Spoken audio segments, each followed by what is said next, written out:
Hey, it's Jim Fisher, aka The Beat, with This Week Community News. We are out on the field in another edition of Friday Night Live Band Edition. This week we're at Dublin Coffman High School, where Jeremy Bradstreet is the marching band director. Thanks for having us out this week. You're welcome.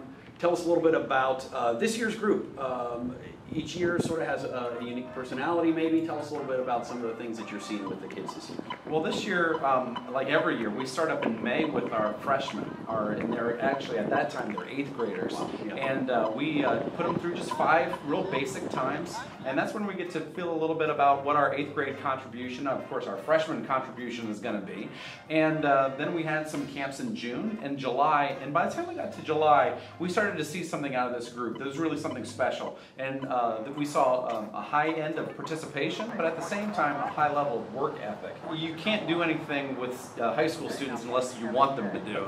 And so from that being said, that our kids show up every single day, and they try it as hard as they can, and we try to have fun while we do it. And with that whole mix then, what we find out of our students is anything that we want them to do, they will do. They might struggle at it at first, but through a future, or I should say, instruction and future training, everything comes out real well. That's one of our biggest goals, and it has been for the past couple of years, is creating fun on the field, because we want to work hard and we want to accomplish our goals, but we really want to have fun too.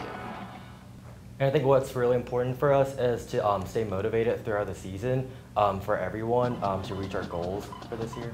The hardest thing, or the easiest thing to do, is you have to simplify everything. We will start and continue the most basic tone production, the most basic notes, the most basic rhythms, the most basic movement, and we are still working on that, even though we've been working together for about 5 weeks now. And the goal is try to do the easiest things perfect. And if we can do those things, then we try medium things. And then after that, by the end of the year, the hard things then have a foundation from which we can get better at. But right away, it's not that we do boring things, but we do repetitive things over and over and over again on the easy side, and then slowly add the difficulty. Awesome. So talk about this year's contest show.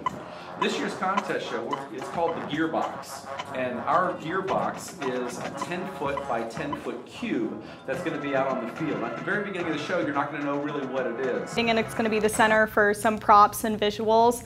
And also, we, at some points, are a lot more spread out than we have been in past years, which is very interesting and exciting. We have a song called Billy the Kid that is very simple, and you can hear the grinding of the metal, and then we go into a song called Tuba Steel, which is a little bit more fast.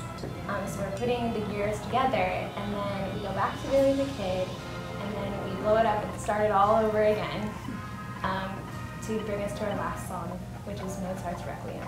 We intertwine the sound of gears, and you will see the construction of gears and cogs, along with different steel items, whether they be flagpoles or springs. And what you'll see is those gears being taken to the box. And then throughout the show, the box will then break down, and then at the very end of the show, we bring the gearbox to life. That sounds like fun.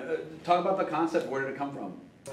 It comes through sitting around and throwing a bunch of ideas up on the wall and seeing what sticks. But the thing about the gears turning was the science fiction genre of steampunk. Okay. And we used those types of visual imagery to start thinking about what is it that steampunk presents, and that is that whole steam-powered the gears, and that's kind of where it all got started from. Gotcha.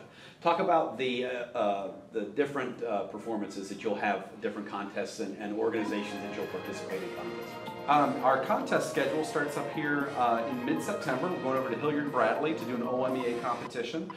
We then, in 2 weeks after that, go to a Bands of America Regional in Dayton at Dayton Welcome Stadium.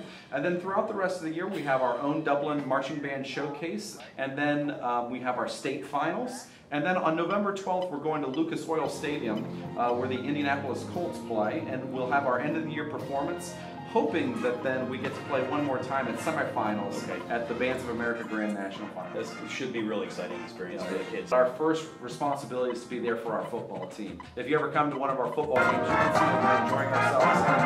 We love our community. Our community loves us, whether it would be in a parade or a community concert. And so all those things are very important to us.